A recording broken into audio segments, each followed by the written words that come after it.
want to read a quote that I read from an article Mhm. for the creator.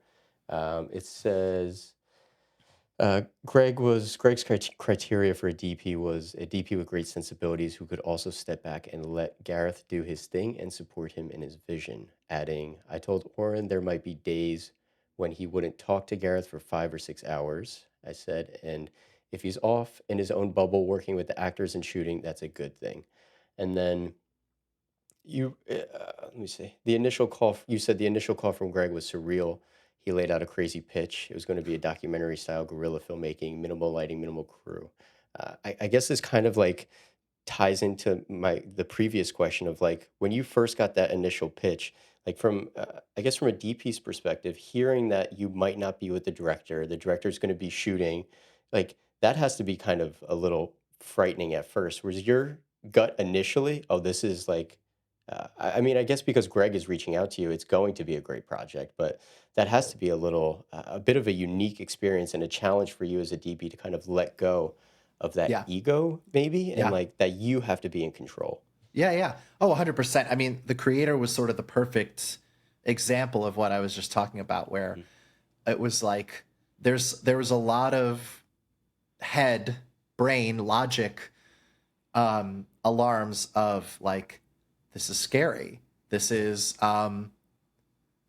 nerve wracking. This is, you know, for many reasons, not just, uh, the specific circumstances of the shoot being so different and unique and something I haven't experienced, but also like, I look up to Greg, I look up to Gareth, and now the pressure's on me to deliver, right? Like, that's super nerve wracking. But there was never an easier gut reaction to something in Mm, my life. I mean, it's like it wasn't even a question. Like right. it was the most easy and obvious yes you could ever imagine.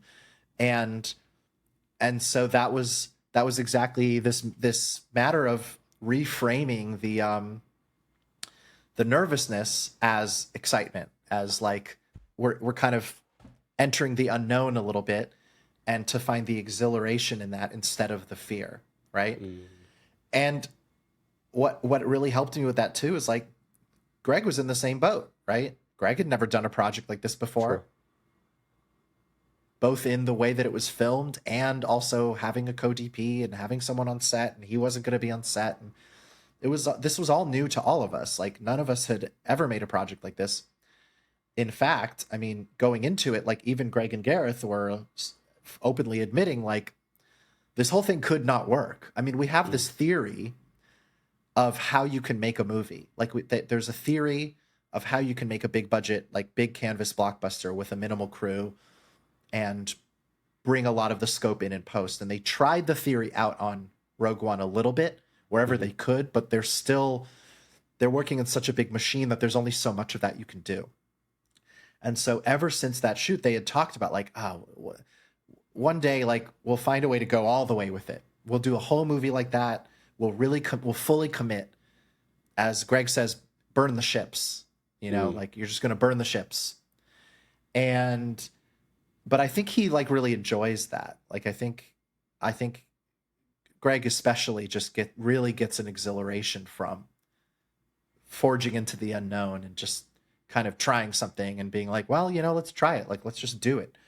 It's scary because it hasn't been done, but that doesn't mean it won't work. It just means we got to deliver. We got to Mhm. focus, and we have to make sure that um, we're living up to our own expectations of ourselves. And that was really exhilarating for me too. I just totally like got swept up in that energy. Like it was excitement, and it was never fear. It was Mm, never crippling fear. It was always exhilaration and excitement and acceptance that, some parts of this won't work. Some things will fail, and that's good. That's okay. Like we learn from that. right. It was great. It was great.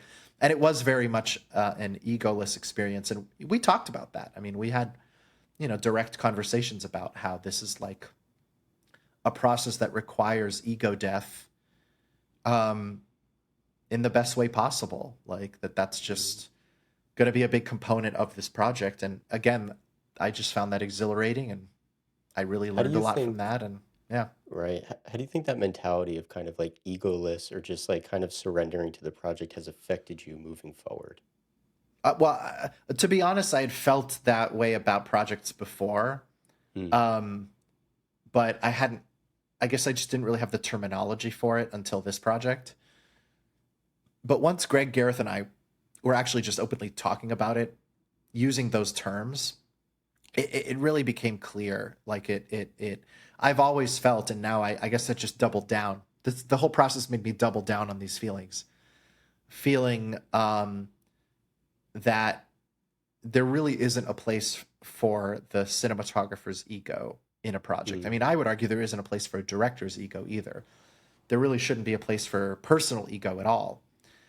Everything we do and all the decisions that we make on set, in prep, and post, everything is all in service to the project um, and the vision for the project. Now, the vision is the director's, right? So there's a little bit of ego, not in a bad way, but just, there is a singular vision, hopefully, that everybody gets on board with. But I think still the best ones are collaborative. It's a singular vision, but you're open to input and you're open to people tapping into and understanding that vision and helping and providing ideas and thoughts that enhance, but sometimes contradict maybe a thought that you had. And like mm. that's where the personal ego can get in the way. And you have to let that go. Like it's all in service of the project.